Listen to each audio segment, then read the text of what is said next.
Chapter 19 The Pact. While yesterday's George and Harold slept, George and Harold tried to figure out what to do next. "How are we going to explain this to our parents?" asked Harold.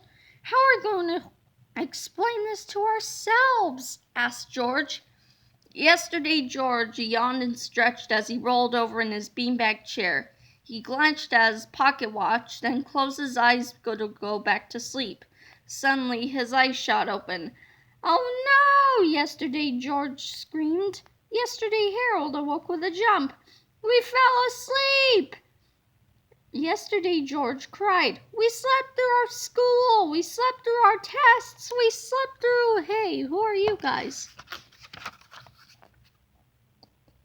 Yesterday Harold rubbed his eyes and looked at his twin. "I must be dreaming," he said. "Either that or I'm seeing double." "Well," said George, "it's a long story." He and Harold told their yesterday selves what had happened, and quickly caught them both up on the events of the past 3.5 chapters. "Now what are we supposed to do?" said yesterday George. "We can't tell our parents," said Harold. "But where are we all going to sleep?" asked yesterday Harold. "And how are we all going to get enough food?" said yesterday George. "And clean clothes," said Harold. Everyone was beginning to panic except for George, who had been deep in thought for a while. George didn't seem worried at all. In fact, a devilish grin was beginning to spread across his face. "You know," George said, "maybe we're looking at this the wrong way. Maybe this is a good thing." "A good thing?" cried yesterday Harold incredulously.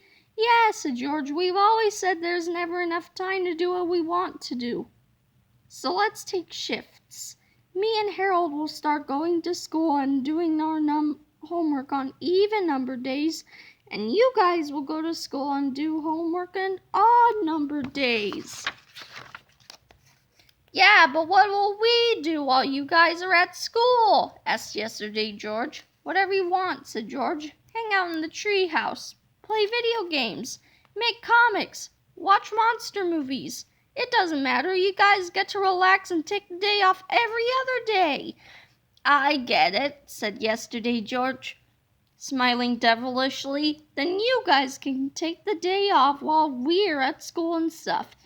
"Yeah," said George, "just think of the possibilities." "I don't know," said Harold and yesterday Harold at the same time. "Don't worry," said George. "It'll be great. We'll have twice as much fun as normal, and only have to work." "Yeah," said yesterday George. "What could possibly go wrong?" Chapter 20 Shift Workers. Since today was an even-numbered weekday, it was decided that yesterday George and yesterday Harold would go to school the next day. So the yesterday boys said goodbye and headed down to their respective homes to eat, do homework, and prepare for the next day at school. George and Harold were ready for a night off. Harold grabbed a stack of comics, George turned on a monster movie, and the two friends settled into their beanbag chairs for some well-deserved R&R. Leaky guts from outer space. Fortunately, they had enough juice boxes, zing-zong cupcakes, and fruit rolly flops to last them for a while. Around 9:30 p.m., George called Pika Pizza Palace and ordered 2 calzones, some cheesy breadsticks, and 2 2-liter bottles of ice-cold root beer. The boys waited in George's driveway so the delivery guy wouldn't ring the doorbell. Soon the two friends were enjoying the finest carbohydrates money could buy, in the quiet comfort of their cozy tree house. "This is the life," said George as he pressed play on the horror movie masterpiece Baby Blob 2: The Squishening. Harold, who was usually cautious in situations like this, had to admit it. This was indeed the life. Chapter 21 Problems. The next morning, George and Harold woke up late. "Ah, it's nice to sleep in for a change, isn't it?" said George. "Yeah," said Harold, "but I gotta pee." This was something that George and Harold hadn't thought about. Usually they would just climb down the ladder and run to their houses to use the bathroom. But George's and Harold's moms both worked from home, and they would not be happy to see the boys running in and out of the house of the school day. Fortunately, empty 2-liter bottles come in very handy for such situations. but as they poured the contents of their emergency urinals out the window, both boys knew this solution wouldn't work for long. "Our food is running low," said Harold, "and I spent all my allowance on those calzones last night." "No problem," said George. "We'll make a comic book, sell it on the playground at school, and use the money to buy all the junk we need. We can even buy one of those portable camping toilet thingies." "But we're not supposed to go to school today," said Harold. "Actually, we're not supposed to go to our classes today," George clarified. "As long as we're never in the same place as our doubles, we should be fine." So George and Harold cleared a space at their desk and began working on their newest comic book. It was called Super Diaper Baby 2, Action, Triple Flip-O-Rama, Special Appearance by Dogman.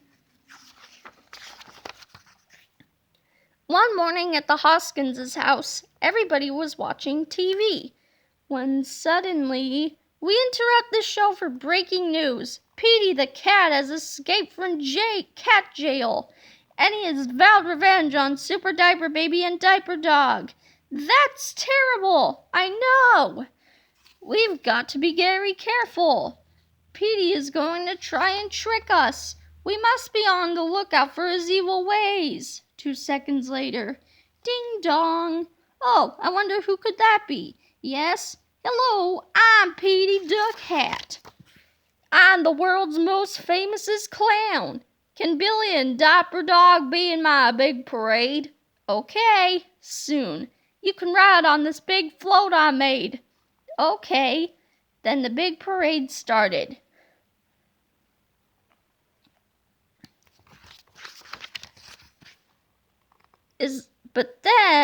Is everyone having fun? Yeah, good, because I've one last surprise. He took off his nose, he took off his makeup, he took off his wig and hat, and he took off his clothes. Guess who? Petey Duck Hat was really Petey the cat. Get it? It's play on words, get it? Nope, never mind, give me your money, bubs. So then, hey look, it's Petey, let's get him. Okay, but hey, I'm stuck. Me too. That's 'cause the baby float is really a robo-baby. Rawr! Our heroes were stuck in the powerful grip of the mighty robo-baby. Petey collected wallets and purses from the crowd. Fill her up. While robo-baby destroyed the city. Rawr! Rats, who will save us? Then Dogman got an idea. He ran over to robo-baby and climbed up him. Then Dogman scratched and scratched and scratched. Soon Dogman's fleas flew off and they landed in robo-baby's diaper. Then, I'm free! Me too! Triple Flip-O-Rama. Flip it, don't rip it. Dogman had a little itch. His fleas were white as snow, and everywhere the robo-baby went, the fleas were sure to go. Bye-bye. The end. But then, to be continued. Chapter 23, Dream a Little Dream of Us. Hey, that comic turned out pretty good, said Harold. Yeah, not too shabby, said George. Let's go to school and make copies of it. But what if somebody sees us, said Harold. Don't worry, said George. I got it all figured out. So George and Harold headed to school and sneaked into the office. At no time at all, they were running off copies of their new comic book and stapling them together. Things were going very well until the school secretary, Miss Anthrope, came back from her lunch break. What are you kids doing in my office? Miss Anthrope yelled. We're not in your office, said George, with a mischievous smile. You're dreaming. Dreaming, said Miss Anthrope. Yeah, and I can prove it, said George. Just call our teacher, Miss Ribble, on the intercom. She'll tell you that we're both in class right now. In class? Said Miss Anthrope. Yep, said George. Obviously we can't be in two places at the same time, so this has to be a dream, right? Miss Anthrope was suspicious. She grabbed the microphone on the intercom and contacted Miss Ribble's room. "Miss Ribble," she said, "where are George and Harold right now?" "Why, they're right here in my classroom," Miss Ribble replied through a speaker. "Oh, really?" said Miss Anthrope. "Of course," said Miss Ribble, "they've been here all day." Miss Anthrope was stumped. Then she got a sneaky idea. "All right," she said, "if they're really in your classroom, then send them both to the office right now." "Okay," said Miss Ribble. Miss Anthrope turned and looked at George and Harold with a yellowish, snarly grin. "I don't know what kind of trick you kids are trying to pull," she said, "but you can't fool me." Suddenly, yesterday George and yesterday Harold walked into the office. Miss Anthrope looked at them and screamed. Then she looked at George and Harold and screamed again. Her head made a swishing sound as it swiveled back and forth between George and Harold, and yesterday George and yesterday Harold. "See," said George, "I told you this was a dream." You're right," cried Miss Anthrope. "It all seems so vivid, but I must be dreaming." "Of course you are," said George, "and why should you waste a perfectly good dream hanging around the office?" "That's a good point," said Miss Anthrope, "and why bother wearing such tight, restricting clothes? After all, it's my dream. I can do whatever I want." "Now, wait a minute," said Harold. But it was too late. Miss Anthrope hoisted her dress over her head, ripped it off, and threw it out the window. "Whee!" she yelled. "Dreaming is fun!" Then she ran away laughing her head off and slammed the office door behind her. "What are you guys doing here?" said yesterday George sternly. "This is our day to be at school." "We ran out of food and we needed to buy some supplies," said George, "so we made a new comic to sell on the playground." Yesterday Harold walked over to the copy machine and inspected the new comic.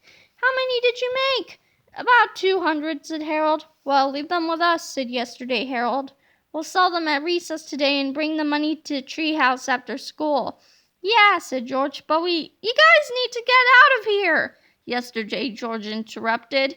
"If anybody else catches us together, we'll all be in big trouble." All right, said George. "Get out now!" shouted yesterday George angrily. "All right," said George. "Gee whiz!" Yesterday George and yesterday Harold scooped up the comics in their arms and left the office in a huff. "Man," said George, "today was supposed to be our day to have fun, but we won't let us." "I know," said Harold. "Who do we think we are?" "We can't tell us what to do," said George. "I'm not the boss of me." "Me neither," said Harold. "I'm going to do what I want, even if I don't want me to." "That's telling yourself," said George. Chapter 24, Twin Pranks. George and Harold went out into the hallway and started switching the letters around on a bulletin board. Candy Bar Fundraiser. Soon they were spotted by two teachers. "Hey!" Mr. Meaner barked. "What do you kids think you're doing?" "Actually, we're not doing anything," said George. "You guys are dreaming." Canned birthday. It took even less effort to persuade Mr. Meaner and Miss Labeler that they were dreaming, too. So once they looked through Miss Ribble's classroom window and saw yesterday George and yesterday Harold sitting in their seats, they were convinced. "There can't be two Georges and two Harolds," cried Mr. Meaner. "So this has to be a dream." "That's right," said Harold. "You can do anything you want. Just don't take off your clothes and—" Oops, too late. Mr. Meaner tore off down the hallway laughing like a crazy person and singing Itsy Bitsy Spider at the top of his lungs. Miss Labeler headed straight for the teacher's lounge, where she yanked open the refrigerator and started stuffing her face with everyone's lunches. "Hallelujah!" she cried. "I can eat anything I want and not gain weight." "Hey, that's our food!" cried Mr. Rected. "No, it's not," giggled Miss Labeler. "This is a dream. Check it out for yourselves." With a mouthful of tuna salad and chocolate chip cookies, she led them all down to Miss Ribble's classroom window. Soon they were convinced, too. George and Harold watched in shock as teacher after teacher started going crazy. Mr. Meaner bought in a garden hose and started spraying down the hallway with soapy water. "It's the world's biggest slip and slide!" he cried. By the time Mr. Krupp came out of the teacher's bathroom, nearly all the staff, including the janitor, the lunch ladies, and most of the parent volunteers, were laughing their heads off, throwing soap suds at each other, and slipping and sliding down the hallway in their giant underwear. "What the heck is going on here?" Mr. Krupp screamed. "It's the greatest dream ever!" cried Miss Dakin. She brought Mr. Krupp over to Miss Ribble's classroom window and showed him the proof. But when Mr. Krupp saw that there were now 2 Georges and 2 Harolds, his reaction was a bit different from the other adults' reactions. He tried to speak. He tried to convince himself that he was dreaming. He tried to say something, but all that came out was ba-ba-ba-ba-ba, haba-haba-haba, wah-wah. Chapter 25. 12 Days of Chaos. It didn't take long before the cops showed up. They attempted to restore order, but things didn't go very well. "We can either do this the easy way or the hard way," shouted Officer McWiggly. "Let's do it the fun way," cried Misfit as she yanked Officer McWiggly's pants down around his ankles. "I've got a good idea," said George. "What?" asked Harold. "Run!" said George. By the time it was all over, the entire staff of Jerome Horwitz Elementary School was in jail. The charges ranged from indecent exposure and resisting arrest to reckless endangerment and pantsing a police officer. The cops didn't quite know what to do with Mr. Krupp, though. He hadn't really done anything wrong. He just stood there in the same spot for hours and hours, saying bubba hubba hubba hubba wah wah over and over again. So it was decided that he should be admitted into the Pequot Valley Home for the Reality Challenged, where he remained unchanged for nearly 2 weeks. George and Harold and their twins spent the next 12 days being very careful. "Great job," shouted yesterday George angrily. "Our teachers are in jail and Mr. Krupp is in the goof house. These past 2 weeks have been a total disaster." 2 weeks? "Yes," yesterday George continued.